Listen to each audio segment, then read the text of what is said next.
The big interview. Whether she would reach today, I didn't expect. Whether she would reach someday, I did. Kamala Harris's uncle speaks to India Today Global. I don't think he debates at all. He merely makes ad hoc statements, okay? So it was not a debate. First interview after the presidential debate. Trump has no plan. And even the Affordable Care Act, he says, I got concept of a plan. What the hell does it mean? This is only one of the many things he says. He said so many idiotic things. Watch the exclusive interview on India Today Global. Trump is not a great thinker. He's not a great reader. I don't think even he reads books.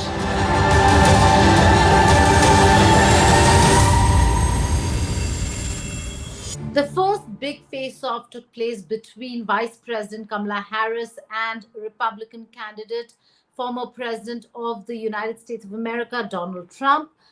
The verdict certainly is out in many quarters in how they really fared. But to discuss a little more on the performances, what it means for America, I'm being joined by Dr. Balachandran. He has been an America hand, has been a keen America watcher, headed the North America Center at IDSA, was a consultant for a very long time with them, and also is related to Vice President Harris. He is her uncle, the brother of Kamala Harris's mother. So, Dr. Balachandran, thank you so much for joining us to give your perspective on what this really means for the United States of America. Might I add, Dr. Balachandran also added a rider saying that he has not been in touch, or he's not in constant touch with the vice president or the team. But we do know that he's a very keen America watcher. So in that respect, being the person that he is, has written a lot on America. Dr. Balachandran, your first take. Let's first start with the fact that how did you think your niece really performed at the debate? Look, there were two debaters. One, you had to talk to some professor of rhetoric. In fact, I don't think he debates at all. He merely makes ad hoc statements, okay? So it was not a debate. But the other person did well. The fact that she is my niece has nothing to do with that, okay? Anybody who saw that would say, look, what is this fellow rambling that people eating cats and dogs and things like that? I mean, that's not the topic for a serious debate in any election. So she did well, but I think any Tom, Dick, and Harry would have done better against Trump, okay? The fact that she's a senator plus she was a prosecutor added advantage to her stature as a debater. So she did very well, okay? But that has nothing to do because she's my niece, okay? But as somebody who has, you and your sister were quite close, you spoke a lot. What's the influence? In just understanding the influence, and I've interviewed you before as well, so look, it's not I tell you one thing. Not known. She has written herself her mother's influence on her. As I told people repeatedly, I have never talked. When she was a kid, obviously I don't talk politics with her because of the age difference, and I'm a little bit of a, say, look, I know more than you. So I never used to talk politics with her when she was a kid, okay? And when she became an adult, I never used to meet her except when I go and meet my sister, and she used to come and visit her sister. So I never talked seriously ideology or politics. Only I used to talk with my sister. And since she said she was influenced by my sister, so I suspect she has most of the values of my sister. And so far, I have not seen her say or do anything which I would disagree very strongly with. There may be some points I may disagree, but not strongly with any of the things, values she holds. Okay? Right. And as I told you, in terms of the Democratic Party itself, do you think in what they're doing, in what they stand for, the issues that they're standing for, are they in the right place? Or do you think the Republicans have an upper hand on some issues, particularly to do with immigration? No, let me put it this way. The Republicans, who are the Republicans? MAGA Republicans don't have stand, okay? The traditional Republicans are almost dead. this election is very important for US especially, okay? Not for the rest of the world, perhaps, yes. Ukraine and others might say that. But this will be the end of democracy in the US or not. But this election is very interesting by itself. Let me put it this way. If this fellow wins now, he would have set up record of records. He would be the first convicted felon to run for president and win. He is the only president who would have won twice on minority votes. He's not going to get a majority votes again. Thirdly, who would be the first president, actually the second president, the first president in nearly 150 years, who won the election in 2 non-consecutive terms. The last time a president won in a non-consecutive terms was in 1888. And even that fellow won the popular vote, he lost only the electoral vote. He won the popular vote all the 3 times. Trump has never won the popular vote in any election, okay? So he'll create a record of sort. The first president convicted felon to run for president, the first fellow to win a non-sequential presidential election, okay? The first fellow to win what you call twice impeached fellow to run for president. He would have set a record of records, 4 or 5 records in US election. It's a very interesting election to watch, apart from who is running this election, okay? My own feeling is this, not because she's my niece, this time she will win. Even though he gets a minimum vote, he will not get a majority of vote. I don't think he'll win the electoral college votes, okay? Right. That's good to know. But do you think America is really ready for a woman president, and certainly a woman president of color? How do you say they're woman president ready? How do you say ready? Okay. Because we saw that with Hillary Clinton. No. Is America ready? No. America is ready. I mean, after all, Hillary Clinton lost by a few margin of votes. I mean, she won the majority of votes. It was only because of the electoral college and she lost. And so they are ready. There's no question about that. And why should they be less ready than the rest of the world? I mean, what is so exceptional about Americans? Huh? They think they are exceptional. They are not. Okay.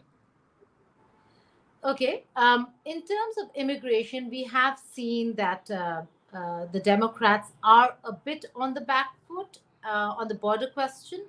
Although Trump could not play his hand well at the debate, he was on the back foot. Seemed like he's the incumbent and not Kamala Harris in terms of the administration. But do you think that's one card that Trump holds, or do you think Kamala Harris? No, there's no question about it. Whether you are a Democrat or a Republican, they are all worried about immigration. Look, I don't know. I think it was Tilak or Gokhale who said Swarajya is my birthright. The rest of the world seem to think that entering US is my birthright. Who the hell said that you are born anywhere in the world, there's a birthright for you to enter the United States and become a citizen or live there? No country has the same sort of immigration rules like US. So it is a problem. But the only problem is it's got a land connection with Mexico and there's a long border. And given the, what do you call, not so much international law. International law says that there's nothing about free immigration to any country that you like. But to be harsh, if you are harsh, the US laws, they've got strong humanitarian laws, much more than other countries. Okay. So it becomes difficult for them to send them back. But it is a problem, and it's not a problem that can be solved unless you take very harsh measures by anybody, Republican or Democrat, it makes no difference. Okay? Right. Then what about the conflicts? Now, Israel-Hamas war is, Dr. Balachandran, something that really has put Biden administration, or I should say Biden-Harris administration, on the back foot, because that's something that the Democrats put everybody on the back foot. It's not only Biden. But Dr. Bala, Trump knows what he wants. He has actually said that should he come to power, he's fully going to support Israel. Kamala is not saying... Wait. He's going to support Israel. That's a different matter. I mean, he would be okay if Gaza is wiped out. But for No, look, it's not simple question of Gaza being wiped out and rest of the world sitting around. Okay, if he does that, you see, look, the ICJ has already given a lot of this thing. You can't say I'm an international law holder and say that ICJ is all anti-American or anti-Israel.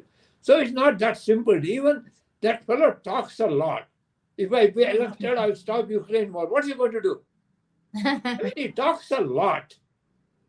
No, but is that a problem No, area he for cannot solve the Gaza problem. But is that a problem for the vice president? She actually It did is not get when he was there. That's Israel-Gaza problem is entirely a different matter. Now the question is, the rest of the world is doing nothing. What have the Indians done? They send arms to Israel. Okay?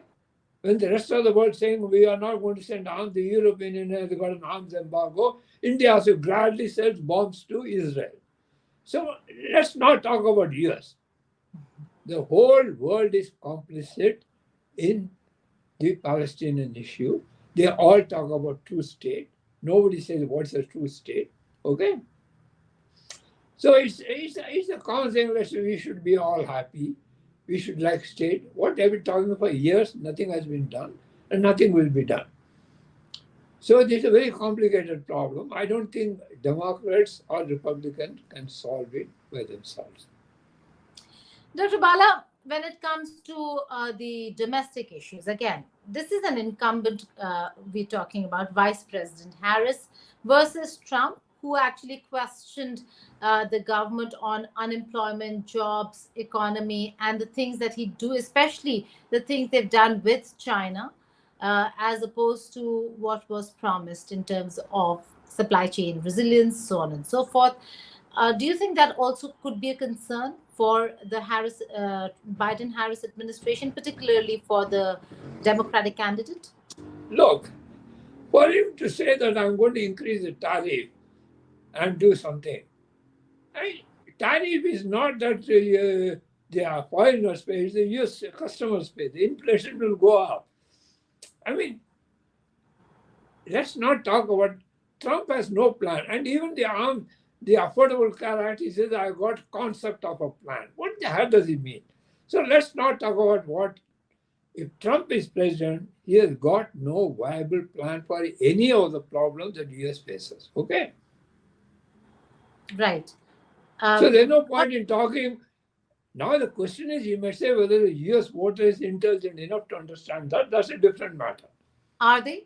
Are they, Dr. Bala? Are they intelligent enough to know what is right for the country? I cannot comment on this at this stage. Okay, I got my own views. You should at least tell us what you think is going to happen in terms of numbers. Do you think? Look, you've got various cults. There's a guy, I forgot his name, who went to Jamaica or something like that. He asked all his followers to drink poison, and they drank and died. So, in India, we have got a lot of people, like there was a riot a couple of months ago in one of these sadhus. So, people are gullible.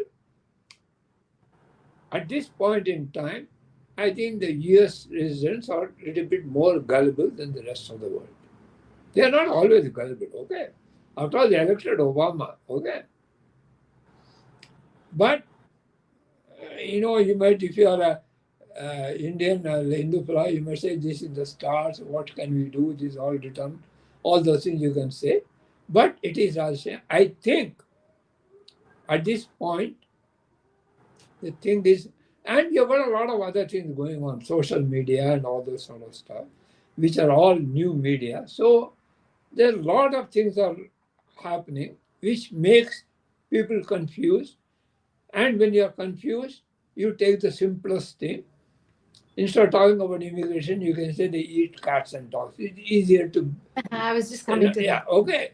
So it's simple thing to say that the rest of the world is all anti-Israel. I mean, you don't want to blame Israel, so you say the whole world is anti-Israel. What the hell? China is anti-Israel, anti-Semitism. They never knew about Semitism. But you can say everybody is an anti-Semite, everybody is anti-Israel. Every immigrant eats pets and dogs. So people like simple concept these days. In India also we like that. But do you think that simple concept will win Trump votes? Because No, if you he'll keep wait. repeating, He will win Dr. vote. Pala, they're not just repeating, they're repeating it. Now they're putting out videos, they're putting out some calls between locals there and authorities. They're doing a lot to actually back that claim of theirs, although it has been fact checked by many. Oh no. The fact is this, once he repeats something, like look, he's got a good psychology. He said they are going to steal the election. Okay? So you can expect this on the election day, there is going to be a lot of riot. Last time it was on January 6th. This time it will be on November 6th or even the early November or early December itself. Because he's setting up the stage for a massive riot. So he has to repeat the lies. So I'm not surprised that he does that. Because that's the Dr. only Bala, thing that. Dr. Bala, there's a very interesting thing that we saw, a phenomenon after her name was announced, after Kamala Harris's name was announced. Earlier, we saw that the money was dwindling in terms of funding, supporters, resources. And then we saw billionaires like Elon Musk going ahead and backing Donald Trump. Not many realized that after Kamala Harris was named, that their coffers have really grown, that they have a lot of people supporting them and funding them. But in terms of billionaires coming out and supporting either Trump or Harris, who do you think is better? Look, I have not done a study. I would do a study, but I would be very doubtful if anybody can say. In fact, that's why they are asking the Federal Election Commission, these people, to name their big donors. Okay? So unless somebody says, like Forbes gives the billionaires in the world, is Bill Gates and what do you call Warren Buffett, richer put together, richer or poorer, and Elon Musk, there's one thing, real value, assets that you have got, is the paper value, the share value. That's what now the Nivedita, what do you call that, chip company has got more money. So these are all illusory. The question is this: do more rich people support Trump? Perhaps yes, because last time he reduced the tax for them. Yes. In India, more rich people support Nirmala, Modi, and others than Communist Party. So there's nothing unusual about it. Rich people supporting government because they want the rich people to government to support them later on. So there's nothing unusual about US billionaires supporting. After all, But you know. what about Elon Musk? Let's just talk about Elon Musk. He's not just a billionaire. He's now become an influencer. Wait. Elon Musk, I don't read him. What is he, a great thinker? No. He's a disruptor. But because he owns X, the social media platform, if you see, a lot of the conversation over there have become very Republican tilted. Oh, yeah. Do you think he's influencing those conversations? No, you see, again, it's a question of this thing. Now the people, I don't know, you'll have to do some serious research on these things, okay? 10 people reading the same thing 100 times, or 100 people reading the 10 times, okay? So it makes a lot of difference. Now, how many intelligent people go by what Elon Musk says? Or how many people who say Elon Musk? I don't know. These things are very debatable questions. I think he's a good businessman. He found something and did something. Even his Tesla car, again, people are going back and forth. So he's got a good things going on. SpaceX is supposed to be good, and they've done something. But let's not give an oversized importance to Elon Musk as if some great. He's like anybody else. Okay, so I don't think worry about Elon Musk at all. Okay, coming back to the Vice President, Kamala Harris actually made a lot of statement. It's not just about her coming out on policies, but her coming out wearing what she's wearing. She has supported immigrants, fashion designers who are immigrants, including a Haitian immigrant fashion designer. She's making a lot of effort to look the part. Earlier, the conversation was about Joe Biden being old. Now the conversations have reversed to Trump being old and Kamala Harris has become the new face. Do you think Gen Z, the new generation, the next generation, the first time voters are actually going to look at Kamala Harris as a fresh face and a change? No, that's true. Whether now you have to sociology study. Americans like whiter than white, blacker than black. They like new things all the time, which is good for them because they invent new things. But then you can always distract them by bringing some new model. That's why it's very good to buy things in years, because the old model goes at a very discounted price. Because Americans are so fond of new things that they would pay through their nose, even though it's not worth it. So it's good for others to buy the things. So, in a sense, yes, she's a fresh face. And look, you have to ask a psychologist. I am more interested in this thing. What is Trump's psychology? If he loses, is he going to run the fourth time? No candidates ever run for 4 times. No, even ever candidate has run for 3 times, except Roosevelt did and won. The only other time I think was Grover Cleveland run the 3rd time he won, but he won all the popular votes. He lost the second ever. So nobody has even run 3 times consecutively, or 4 times never. So this fellow's psychology is unique. You talk to him, I mean, he never says, I don't know anything. He says, I know everything. I know more relativity than Einstein. I know more physics than Nobel laureate. I know more economics than Paul Samuelson. I know everything more than everybody else. But he's not agreeing. But he's not agreeing to a rematch. The question that was now, which is not surprising. No, which is not surprising. Please, when you saw the two, actually, Kamala Harris shouldn't ask for mics to be on. If you say side by side image, now you contrast with anybody. You don't have to do it and say, go to any school in India and tell the high school children, Biden and Trump on the 2 screen, and Kamala and Trump on the screen. They'll say, what, this fellow has changed completely.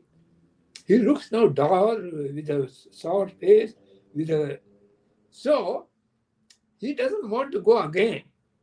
He knows that he cannot he has to say the same thing. So I don't think he would like to do that. I don't blame him. If I were Trump's advisor, I would say, please don't go for another debate at all. Okay. Again, when it comes to preparations and how the two sides are preparing, how the two sides are working on various issues, there are certain areas where we're seeing the Trump camp really work very hard, and they've taken a very strong position on certain counts. In the swing states, sir, and those 6 states are the ones that would matter. Do you think Kamala Harris has been able to really cut through? Wait. Actually, one of the things that I've been studying, I have to write about it. I'll write about it. What are the battle states? I asked somebody, what do you mean by battleground state or a swing state? I was looking at the statistics. These states always have not been swinging. If you take the 7 states that are supposed to be the swing states, and take the election from 2000 onwards to 2006 elections took place. So these 6 states, when 42 times they voted, find out how many times they swung. It's not as if they swing. The only time they swung was like when Obama was there. It was a new candidate, a fresh face. Those are the things that makes the difference. It's not as if these states swing back and forth. Not like, Not back and forth, but those are states where where it is not certain that they're absolutely strong blue or a red state. No, but that, so no, it's in not such a scenario. No, it's not that. What it means is this. Please understand. In US, the election laws are governed by the state laws. Yes.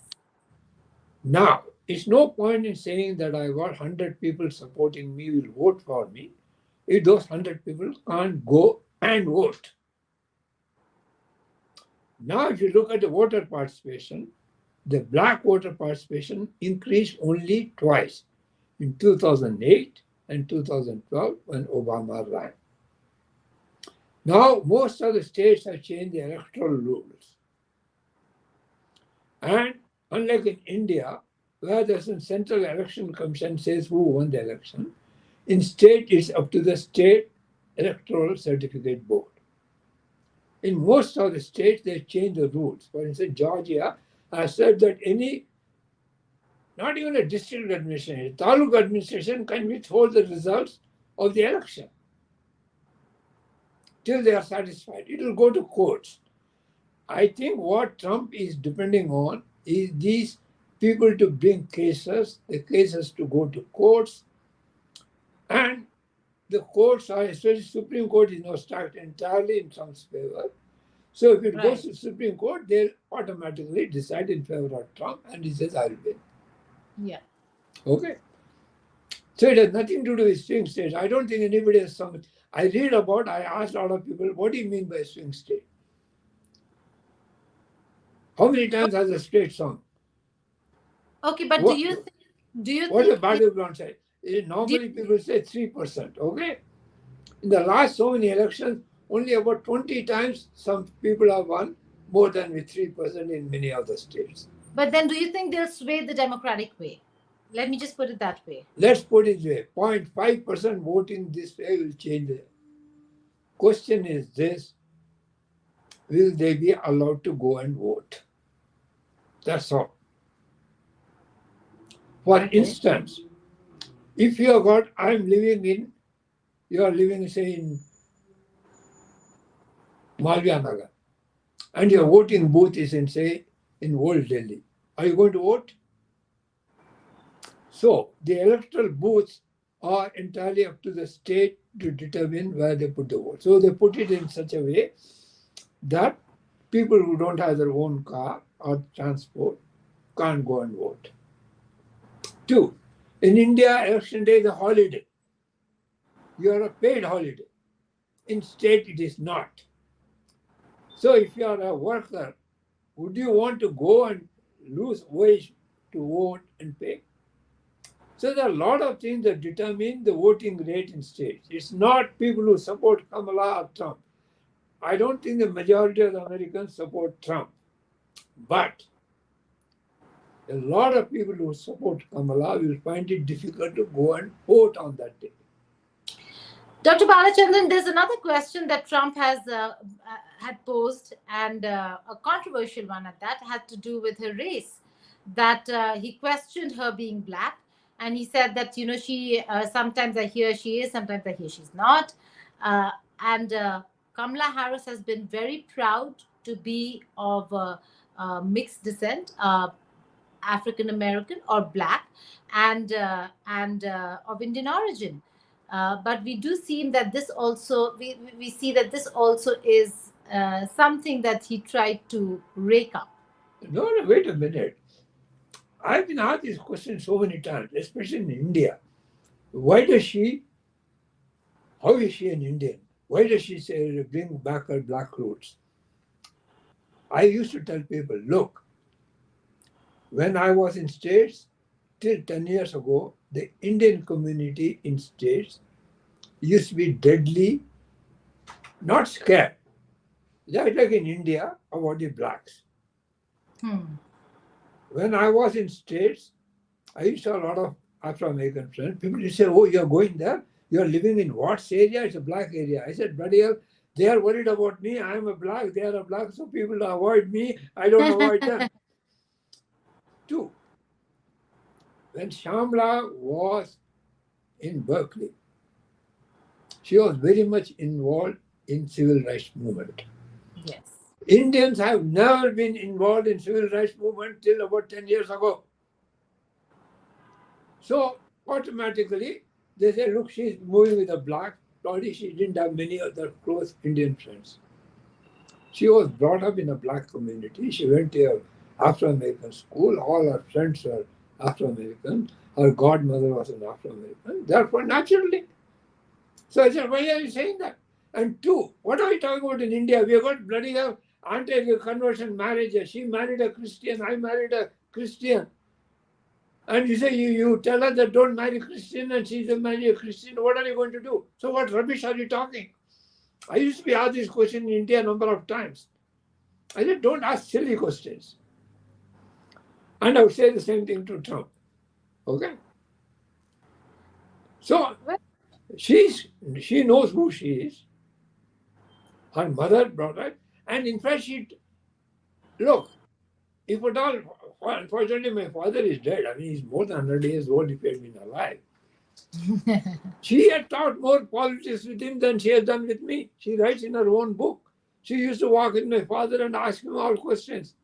I never asked, how many Indians ask their fathers, what do you think? No.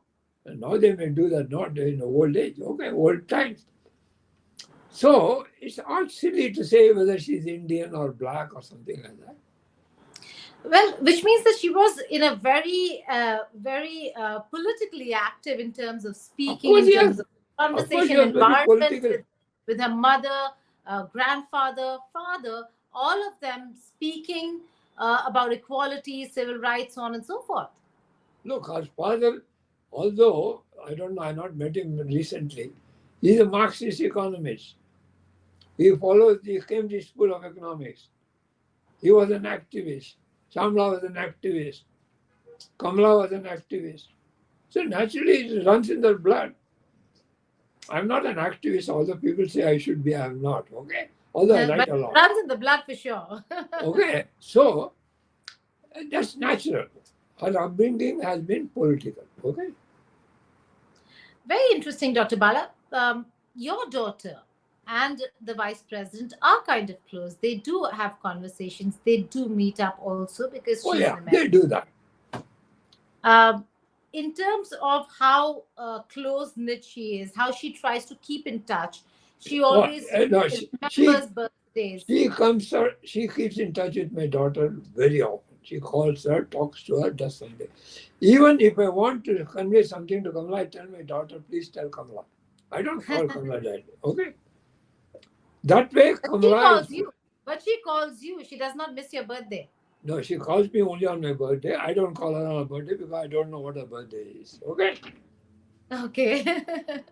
I remember only 3 birthdays. My birthday, not because it's my birthday, it's March 21st, is a equinox solstice. Yeah. My father's birthday is October 2nd because of Gandhi's birthday. Gandhi, yes. And my birthday is the birthday of Benito Juarez, who is the father of Mexico. Oh. Okay?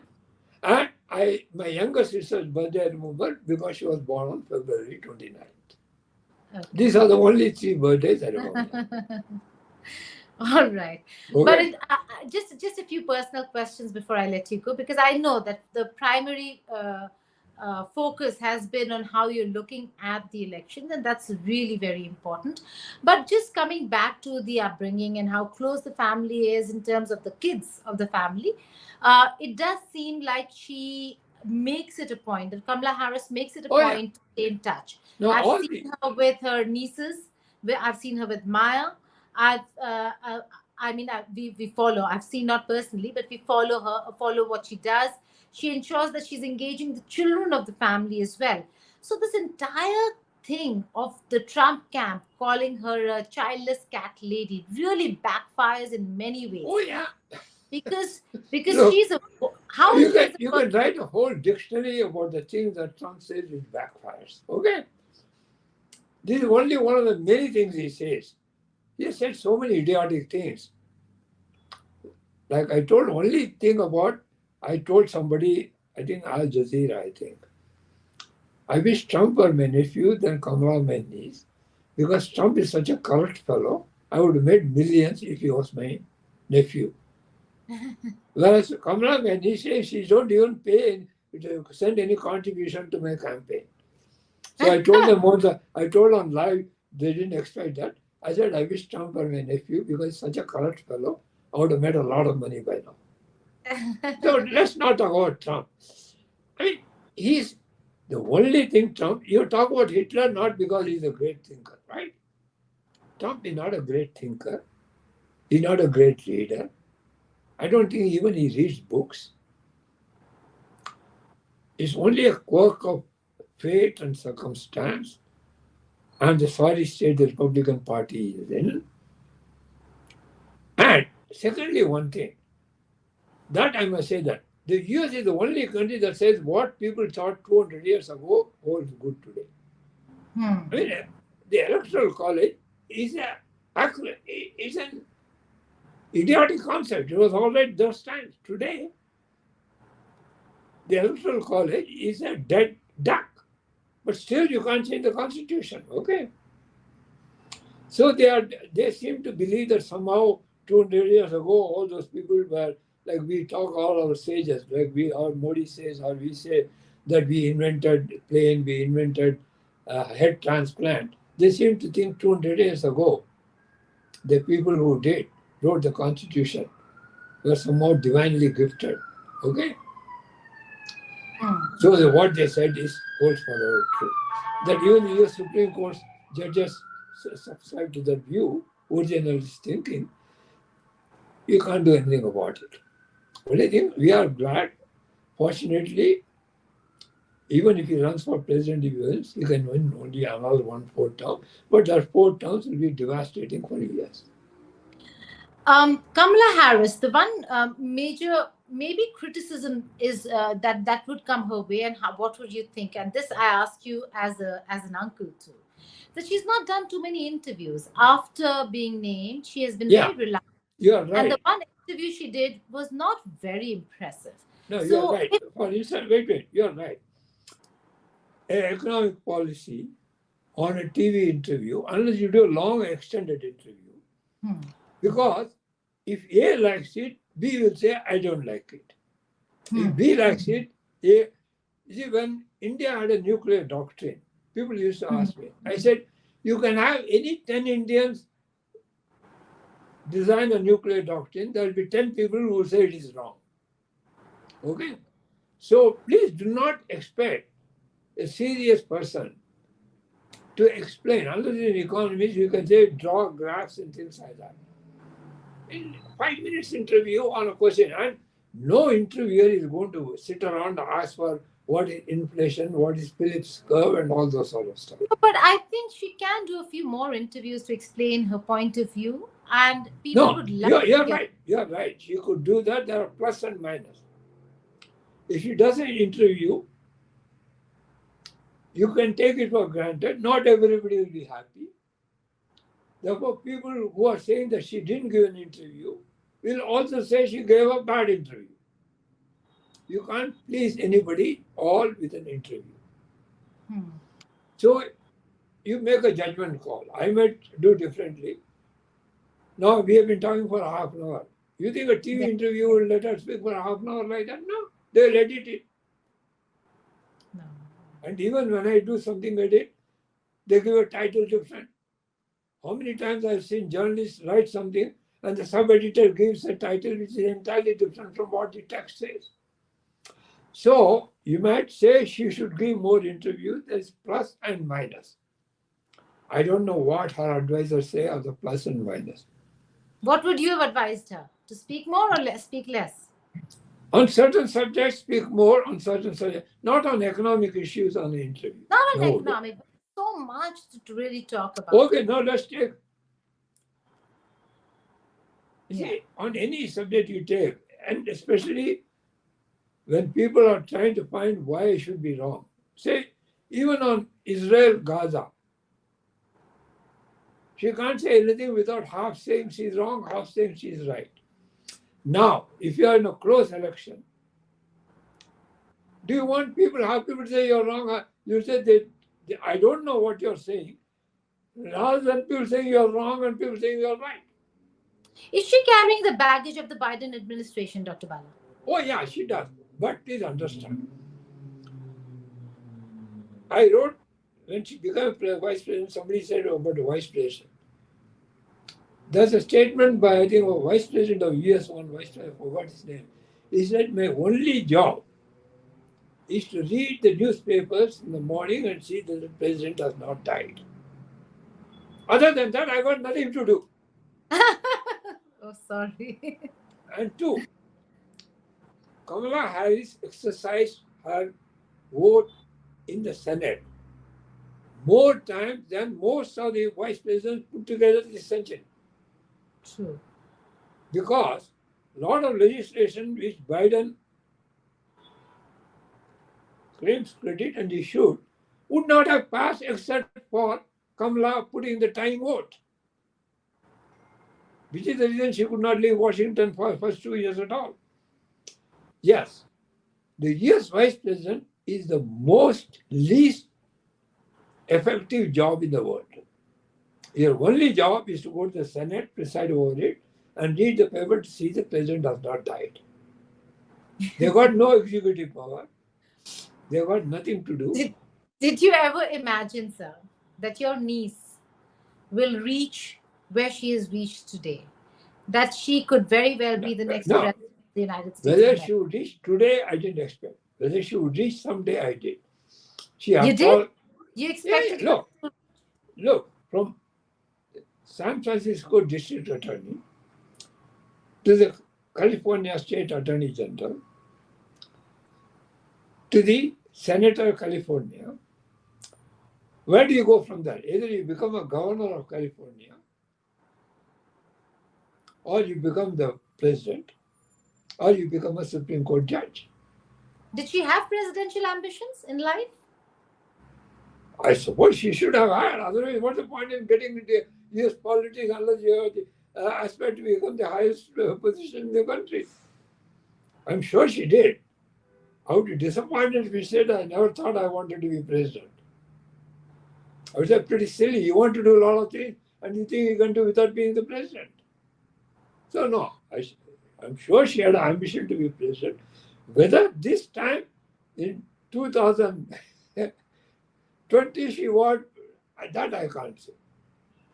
This was quite unexpected. Okay. If your sister, Dr. Bala, the vice president's mother, Shamala, if she were alive today, what do you think her entire view of this would have been?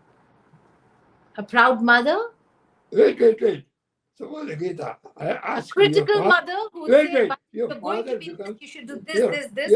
Wait, your father becomes the president tomorrow. Would I come and ask you, do you feel happy about it? No, I'm saying this because she was a civil rights activist. So what? Would she have just been happy, or would she have said, okay, now this is your opportunity to bring about the change we've been fighting for? No, she would always say, no. Even as a senator, she said it's your job to bring about a change. Only thing she would say, your opportunity has come now, instead of you waiting for, look, when she was running for vice president, I said if Biden runs a second term, normally I expected her to be a vice president candidate, especially after Jim, the South Carolina legislator. He was a strong supporter of it. That's how Biden got the nomination. I expected her to be the nominee as a vice presidential candidate. If she runs the second time, and if Biden wins, in US history, if a president has won the re-election with the same vice president, there's an obvious advantage for you to run for a president. So I didn't expect her to run for president in 2020, but I certainly expected she would do that in 2024. Okay? 24 and 28 or 20 and 24? No, because Biden can't run again in 28, okay? Yeah. So, sorry, I expected to run in 28, not 24. Yes. I am. Yeah. I expect it's natural. 2 terms vice president, you run for president. It's like A, B follows A, okay? So I expected in 2028 she would be a candidate. It is because of the quirk of fate that she became a candidate in 2024. And again, the fate brought it such that it was totally unexpected and therefore refreshing. If she had run in 28, people say she was a vice president twice. Okay? Already people know. And usually, a running president, sitting president who runs second term, does rather poorly than the first term. The only fellow who did was Bush was in 2004. He did better. because 2001, because of 9/11. Okay? Right. Yeah. So otherwise, usually sitting presidents, when they run second term, they get less votes. So, but I expected to run in 28. She would have had faced greater difficulties in 28 than in 24. Unless she wins in 24, she will run in 28, and again Trump says, I'm going to run again. And the Republican Party being what it is, and these days all his congressmen, they don't like to go against him. It's very well they may nominate him 28 again. Okay. It's quite likely. In fact, I'm studying that, whether that fellow will concede defeat at any time in his life. No, he won't. Interesting. His But age is not No. on his side. Age is nothing to do. Look, he doesn't look. Biden looks far older than this fellow. Okay. That's Even today, he looks quite. I mean, he yes, doesn't he's look quite alert. play. He's quite alert. Yeah, He he's knows quite what he's doing. alert. So let's not talk about Bernie Sanders. He's not a young kid. Absolutely, but very alert. And he's running for, what's the difference for running for Senate and the president? Okay? So I don't put age beyond that. Okay. Question is this, will he let the Republican Party nominate somebody else? Today, all the Republican senators, they are deadly scared of him. There is going to be a midterm election 2 years hence. He is going to play an important role. And his endorsement will win. So the people who get elected in 2026 in the Congress, the Republicans, many of them will be Trump supporters. So Okay, you can never Dr. rule him Bala. out. You can't rule him out running in 2028. Very, very interesting, Dr. Balachandran. Again, my final question before I let you go. This has been a very, very interesting conversation. For Kamala Harris, your niece now, it has been a very tough journey, at least these past few weeks or month or so, where there have been trials, there have been difficulties, there have been adversaries, opposition within the Democratic camp, and yet she's come out a winner, at least within the Democratic camp. What's your reaction personally to your niece running for president? Look, after the June 29th debate, it was pretty obvious that Biden will have a big problem in running again. At that time, I was looking at the polls. It's not that he didn't have support. Many people said they will not go out and vote. Their enthusiasm for voting had diminished. If you look at the polls of the youth and the blacks, both the groups said we are not going to vote this election. At that time, I said, look, I didn't write about it. If they nominate Kamala, hey, the black votes will again come around. The black votes will go. And the swing votes, Michigan, Georgia, they all have very high black turnout, black voters. So that will tilt. Georgia, you see, the swing states were won by less than 0.5% of the votes. Okay, it was 0.33. So I thought it would be a better chance. The only thing was, fortunately, the timing made such opposition. Look, it's not that all Democrats like Kamala. There would be a lot of people backstabbing, okay? But Yes. they didn't have time to organize themselves. In Julius Caesar, the senators had a cabal and they're organized, they're already scheming. Here, unfortunately, they didn't expect to scheme, so they didn't have time to organize. And the time was so short, they were caught all flat-footed. But I'm sure if he had been nominated 6 months earlier, he would have had a lot of fight in democracy. That's true. Democrats are not divided, they're not united. They fight among themselves more than anybody else. That's true. But Dr. Bala, what's your reaction? What was your reaction when you heard of her becoming the presidential candidate? But I said I expected that's what they should do. In fact, if somebody had asked me, that's what I would advise them. After the June 20 debate, I told you, only chance is to nominate Kamala now. But was that a proud moment for you, for your family? Not a question. Neither proud nor proud. I said that's the only move. So where's the question of being proud or not being proud? Will you call her if she wins? Will you call her, Dr. Bala, if she wins No. the election? Look, I'm in that sense, I'm my own man. If she wins, she can call me, Uncle Balu, how are you? I'll say, I'm very congratulations. But I won't call her. I didn't say that debate was good. I didn't call her, said your debate was good. But you told your daughter. No, I didn't even tell my daughter. Okay. I said, if you are intelligent, you should know it's good. So what's my point telling you it's good? Okay. I said, you are intelligent. So I said, I don't think you are dumb enough to think it's not good. So why should I, insult your intelligence by telling it was good? If somebody had asked me, I would have said it was good. But nobody asked me, so I didn't say that. But it indeed is a proud moment for those who... Oh, I'm very proud. Look, my only thing is this, I tell people jokingly, I wanted to know what Obama's uncle in Kenya got that I can get from India because she's my niece. So I want to call Obama's uncle and say, what favors did the Kenyan government give you because your nephew is the president? And tell the Indian government, why don't you give me the same favors? And they won't give me, but I should ask that. Okay? You know, you're saying this, and not everybody will understand the sense of humor that that you're bringing to the table. They might you would have rather wanted Donald Trump to be your nephew rather than Kamala Harris being your niece. Look, if I go in India, print my visiting card, if Trump is president, and I'm the uncle of President Trump, people will say, would you please give me a US visa? I'll give you 10,000 rupees, 1 lakh of rupees. I can tell them, oh, give me 1 lakh, I will not guarantee. So I would have made money. But that's a beautiful example you give of how Kamala Harris is incorruptible in that sense.